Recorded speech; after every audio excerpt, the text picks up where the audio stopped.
Sydney টেস্টের আগের দিন থেকেই কানাঘুষা।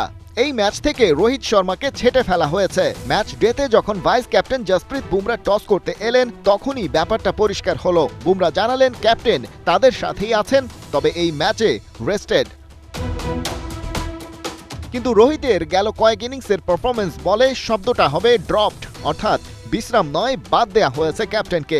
টিম ইন্ডিয়া সিডনি ক্রিকেট গ্রাউন্ডে যখন লড়াইয়ে নেমে গেছে, রোহিত প্র্যাকটিস কিট পরে ড্রেসিং রুমের আউটসাইড এরিয়াতে। বডি ল্যাঙ্গুয়েজে অস্বস্তি। মেলবোর্নেই কি তবে খেলে ফেলেছেন ক্যারিয়ারের শেষ টেস্ট?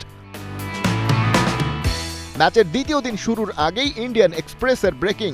কোচ গৌতম গম্ভীর আর প্রধান নির্বাচক অজিত আগারকারের সাথে মিটিং হয়েছে রোহিত শর্মার। সেখানে সাফ জানিয়ে দেয়া হয়েছে ভারতের জার্সিতে লাল বলের ক্রিকেটে তাকে আর ভাবা হচ্ছে না। সেই কারণে কি মেলবোর্ন টেস্ট থেকেই কোহলিকে মাঠের অনেকটা নিয়ন্ত্রণ করতে দেখা গেছে? ম্যানেজমেন্ট যদি রোহিতকে বাদ দিয়েই সামনে তাকাতে চায় সেটা অবশ্য অমূলক নয়, কারণ ৩৭ বছর বয়সী রোহিতের টেস্ট ব্যাটিং গ্রাফ নিম্নমুখী। লাল বলের ক্যারিয়ারে যেখানে তার ব্যাটিং গড় ৪০+, গেল এক বছরে সেটা নেমে এসেছে ২৩-এ। শেষ ৫ ইনিংসে মাত্র ৬ গড়ে রান তুলেছেন এই ওপেনার। কিন্তু সিডনি টেস্টের দ্বিতীয় দিনের লাঞ্চ ব্রেকে স্টার স্পোর্টসকে রোহিত জানিয়েছেন এই ম্যাচে একাদশের বাইরে থাকা তারই কল ছিল।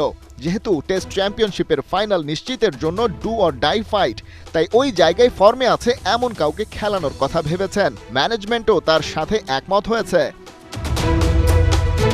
কিন্তু এই দুই ম্যাচ না হয় বাইরে থাকলেন। টানা অফ ফর্মের কারণে যে অবসরের গুঞ্জন উঠেছে সেটা কতটা সত্যি? রোহিত জানাচ্ছেন ৪ কিংবা ৬ মাস পরের কথা না ভেবে বর্তমানে বাস করার পক্ষে তিনি। ২ সন্তানের বাবা হিসেবে যথেষ্ট পরিণত, আর কখন কোথায় কি সিদ্ধান্ত নিতে হবে সেটা তার ভালো করেই জানা। আর অবসরের কথা এখনই ভাবছেন না। কিন্তু ইন্ডিয়ান এক্সপ্রেসের ওই প্রতিবেদন বলছে আগামীতে লাল বলের ক্রিকেটে রোহিতের ব্যাপারটা ভাবছেই না টিম ম্যানেজমেন্ট। সেক্ষেত্রে প্রশ্ন ওঠে, ম্যান ইন ব্লুজ যদি টেস্ট চ্যাম্পিয়নশিপের ফাইনালে উঠেই যায়, সেই ম্যাচটাও কি মিস করবেন রোহিত? গণমাধ্যমটি নাম প্রকাশে অনিচ্ছুক সূত্রের বরাত দিয়ে আরও বলছে, কেবল টেস্ট নয়, ওয়ানডে দলেও তার অবস্থান নিয়ে দেশে ফেরার পর আলোচনা শুরু হবে। সেক্ষেত্রে ফেব্রুয়ারিতে যে চ্যাম্পিয়ন্স ট্রফি অপেক্ষায়, সেখানেও ঝুলে যেতে পারে রোহিতের ভাগ্য। খালিদ জামিল, একাত্তর।